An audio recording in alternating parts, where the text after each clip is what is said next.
जय हिंद विद्यार्थियों, क्या हाल चाल। सब बढ़िया। चलते हैं आज की बेहतरीन सी क्लास की ओर, क्योंकि पिछली क्लास में मैंने महत्वपूर्ण तरीके से आपको बता दें हम मसौदा के बारे में प्रमुख रूप से बताया था। और इसके अलावा आज मैं प्रमुख रूप से बात करूंगा आर्टिकल नंबर 108 के बारे में। संयुक्त अधिवेशन आखिर क्या होता है, इसके बारे में प्रमुख रूप से आज मैं चर्चा करूंगा, जो कि आपके एग्जाम के लिए तथा आपके जीवन के लिए अति महत्वपूर्ण होने का कार्य करता है। याद रखिएगा, यदि आप 2023 के अंतिम में एक बेहतरीन सी जॉब पाना चाहते हैं तो सीधा जुड़ जाना है फ्यूचर एकेडमी XYZ से, क्योंकि यह एक ऐसा प्लेटफॉर्म है जो कि आपको बेस्ट कंटेंट, बेस्ट मटेरियल और बेस्ट टीम के साथ आपको प्रोवाइड कराने का कार्य करता है। बस चिंता मत करना, सीधे जुड़े रहना फ्यूचर एकेडमी XYZ से, क्योंकि अगर आप अपने जीवन में रेगुलर रहेंगे तो कहीं ना कहीं आप बेहतरीन से सुपर से ऊपर करने का भी कार्य कर रहे होंगे। चिंता मत करो, विश्वास रखो अपने आप पर, अपनी तैयारी पर विश्वास रखो। इस बात की मैं गारंटी दे सकता हूँ, इस बार तो सिलेक्शन आपका ही होगा। तो चलते हैं जानदार शानदार सी क्लास की और बहुत गजब की क्लास होने वाली है विद्यार्थियों, बहुत गजब की। अच्छा, अगर बात करें आर्टिकल नंबर 108 की, तो एग्जामिनर इस प्रकार पूछ सकता है कि बताइए आर्टिकल नंबर 108 में क्या है। तो आपका सीधा सीधा उत्तर हो जाएगा कहना सर आर्टिकल नंबर 108 में संयुक्त अधिवेशन के बारे में बताया गया है। किसके बारे में? कहना सर संयुक्त अधिवेशन के बारे में बताया गया आर्टिकल नंबर 108 में। आगे देखो, इसमें संसद के संयुक्त अधिवेशन की चर्चा है। इसमें क्या है? संसद के संयुक्त अधिवेशन की चर्चा है। इसमें संसद के संयुक्त अधिवेशन की क्या है? चर्चा है। इसमें संसद के संयुक्त अधिवेशन की चर्चा है। इसे ऑस्ट्रेलिया से लाया गया है। कहाँ से लाया गया भैया जी? कहना सर इसको ऑस्ट्रेलिया से लाया गया है। अगर पूछे एग्जामिनर की बताइए संयुक्त अधिवेशन वह कहाँ से लाया गया है, तो आपको पता होना चाहिए संयुक्त अधिवेशन ऑस्ट्रेलिया से लाया गया है। 108 में किसकी चर्चा? कहना सर संयुक्त अधिवेशन की चर्चा है। आगे बात कर लेते हैं। यह तब बुलाया जाता है जब लोकसभा तथा राज्यसभा दोनों में विवाद उत्पन्न हो जाता है।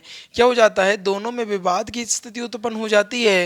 यानी दोनों में विवाद का मतलब कुर्ता फाड़ वाला स्टाइल, क्या कुर्ता फाड़ वाला स्टाइल हो जाता है, तब यह बुलाया जाता है। और किसके द्वारा? कहना सर यह राष्ट्रपति बुलाता है। राष्ट्रपति संयुक्त अधिवेशन को बुलाता है। एग्जामिनर क्वेश्चन कर सकता है कि बताओ संयुक्त अधिवेशन किस में है, किस आर्टिकल्स में? तो कहना सर आर्टिकल नंबर 108।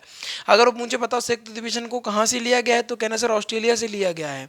संयुक्त अधिवेशन कब लाया जाता है? जब लोकसभा तथा राज्यसभा दोनों में विवाद उत्पन्न हो जाता है तो संयुक्त अधिवेशन लाया जाता है। अगर एग्जामिनर ये क्वेश्चन करे कि बताओ संयुक्त अधिवेशन कौन बुलाता है, तो आपको पता होना चाहिए संयुक्त अधिवेशन राष्ट्रपति बुलाता है। इतनी बात समझ में आ गई। और बताओ इसकी अध्यक्षता कौन करता है? कहना सर लोकसभा का जो अध्यक्ष होता है इसकी अध्यक्षता करने का कार्य करता है। एग्जामिनर ये भी क्वेश्चन पूछ सकता है आपसे कि बताइए संयुक्त अधिवेशन की अध्यक्षता कौन करता है, तो आपको पता होना चाहिए संयुक्त अधिवेशन की जो अध्यक्षता है वो लोकसभा करता है। इतनी बात समझ में आ गई। पहले तो ये बताओ, उसके बाद आगे तो चल ही रहे, ठीक है। सीधा सीधी बात है। अगर बात कहे संयुक्त अधिवेशन की, तो कहना आर्टिकल नंबर 108 में इसका संयुक्त अधिवेशन की चर्चा है और इसको ऑस्ट्रेलिया से लाया गया है। और जब यह तब लाया जाता है जब लोकसभा तथा राज्यसभा दोनों के बीच में विवाद उत्पन्न हो जाता है, और यह राष्ट्रपति के द्वारा लाया जाता है और इसकी अध्यक्षता लोकसभा का अध्यक्ष करता है। इतनी बात आपको याद होनी चाहिए। आगे देख लेते हैं। 3 परिस्थितियों में संयुक्त अधिवेशन बुलाया जाता है भैया जी। कितनी परिस्थितियों में? कहना सर 3 परिस्थितियों में संयुक्त अधिवेशन बुलाया जाता है। इतनी बात क्लियर है कि नहीं? पहले तो इतनी सी बात बताओ हमें। हाँ, अब आगे अगर हम बात करते हैं प्रमुख रूप से, तो यहां पर देखिएगा 3 परिस्थितियों में संयुक्त अधिवेशन बुलाया जाता है। अगर हम पहली परिस्थिति की बात करें तो एक ऐसा भी एक होता है, एक सदन द्वारा पारित किया गया विधेयक तथा दूसरे सदन द्वारा पारित किया गया विधेयक दूसरा सदन अस्वीकार कर दे, पहला सदन है वो पारित कर दे यानी विधेयक को पास कर दे, लेकिन दूसरा अस्वीकार कर दे, कहेगा नहीं भैया हमें ना करना इसको पास। पहली परिस्थिति ये उत्पन्न हो सकती है संयुक्त अधिवेशन बुलाने की। दूसरी परिस्थिति कब पैदा हो सकती है? एक सदन द्वारा पारित हो गया विधेयक, परंतु जो दूसरा सदन है वो 6 महीने से अधिक के लिए रोक देता है विधेयक को 6 महीने से अधिक के लिए रोक देता है तो दूसरी परिस्थिति यहाँ पर उत्पन्न हो जाती है संयुक्त अधिवेशन की। अगर मैं तीसरी परिस्थिति की प्रमुख रूप से बात करूं तो एक सदन द्वारा दिया गया सुझाव दूसरे सदन द्वारा एक सदन ने दिया सुझाव, लेकिन दूसरे सदन को वो जो सुझाव दिया है उससे इनकार कर दिया कि नहीं भैया जी हमें लाने ना है और जी है ना हम इससे काम कर सके हैं और ना इससे कछु हो सके। ठीक है, आगे समझो। अगर बात करें संविधान संशोधन हो गया, चाहे धन विधेयक हो गया, चाहे महाभियोग हो गया, पर संयुक्त अधिवेशन नहीं आ सकता है। नोटेड योर पॉइंट विद्यार्थियों, बहुत बार एग्जाम में पूछा गया है। संविधान संशोधन हो या फिर धन विधेयक हो या फिर महाभियोग हो, संयुक्त अधिवेशन इन पर नहीं आ सकता है। आगे सुनते हैं। जब तक 3 बार संयुक्त अधिवेशन बुलाया गया, अब तक कितनी बार, कहना सर अब तक 3 बार संयुक्त अधिवेशन बुलाया गया है। पहला बुलाया गया था दहेज उन्मूलन के लिए 1961 में अटल बिहारी वाजपेयी द्वारा। 1961 में दहेज उन्मूलन 1961 में लाया गया था। इसके अलावा आपको बात करें, दूसरा आपको बता दें अधिवेशन बैंकिंग सुधार के लिए 1978 में लाया गया। फिर तीसरा अगर बात करें तो आतंकवादी 2002 को लाया गया था अटल बिहारी वाजपेयी द्वारा। बहुत इंपॉर्टेंट है। और अटल बिहारी वाजपेयी तो भाई साहब कतई जहर नेता थे। इन्होंने तो ऐसे विजय के परचम लहराने के कार्य किए, शायद ही है आज के नेता ऐसा परचम विजय का लहरा पाएँ। अब तो सिर्फ अपनी जेब भरने में और आपको अपना पैसा बनाने में लोग वाग लगे हैं, अन्यथा सारी चीज़ें चल रही हैं, चले जा रहे हैं। भैया इधर पे तो रोमना देता साथ, ये नेता कहाँ देंगे साथ। वो अटल जी वाजपेयी जी थे, अटल बिहारी जी थे, ये आपको बता दें सीटों को यार जी अपने पद को ना लात मार देते कि ना चाहिए मनने ऐसा पद। और आजकल के नेता पद से ऐसे चिपके रहते हैं अपने, जैसे ऐसा नहीं जैसे फेविक्विक लगा दी और चिपका दिया हो इन्हें बैठ के, साम दाम दंड है सब यूज कर लेंगे।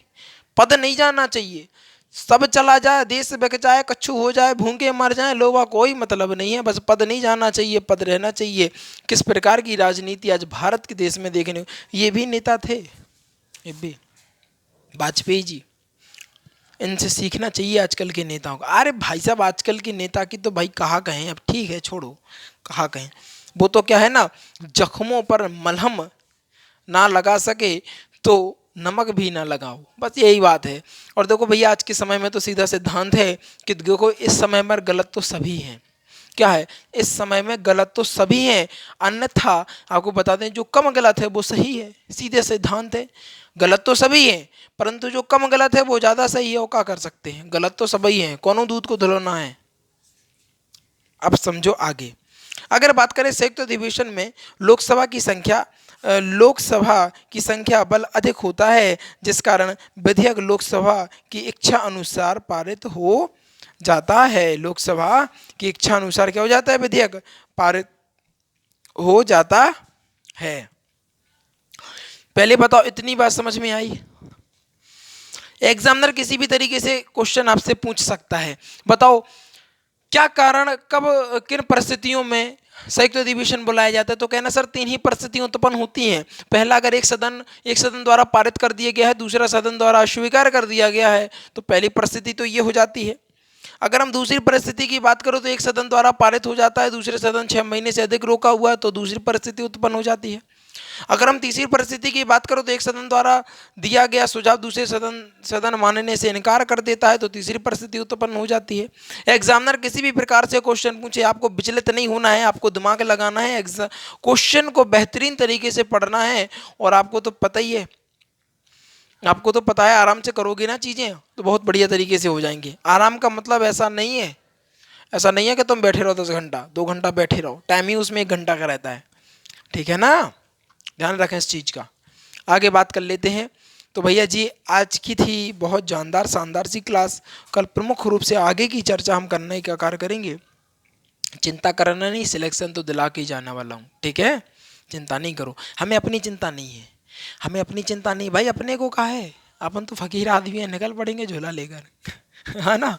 चलो एक बार रिवीजन कर लेते हैं फिर बात करते हैं। भैया आर्टिकल नंबर 108 में बात करें तो संयुक्त अधिवेशन के बारे में बताया गया है। इसमें संसद में संयुक्त अधिवेशन की चर्चा की गई है। इसको ऑस्ट्रेलिया से लाया गया है। यह तब बुलाया जाता है जब लोकसभा तथा राज्यसभा दोनों सदन में विवाद उत्पन्न हो जाता है तो राष्ट्रपति संयुक्त अधिवेशन बुलाते हैं। इसकी अध्यक्षता लोकसभा का अध्यक्ष करता है। 3 परिस्थितियों में संयुक्त अधिवेशन बुलाया जाता है। पहला, एक सदन द्वारा पारित विधेयक दूसरे सदन द्वारा अस्वीकार कर दिया गया हो। दूसरा पॉइंट, एक सदन द्वारा पारित विधेयक दूसरे सदन 6 महीने से अधिक के लिए रोक दे तब। अगर बात करें तीसरा, एक सदन द्वारा दिया गया सुझाव दूसरे सदन को मानने से इनकार कर देता है तब। संविधान संशोधन, धन विधेयक हो, महाभियोग हो, संयुक्त अधिवेशन नहीं आ सकता है।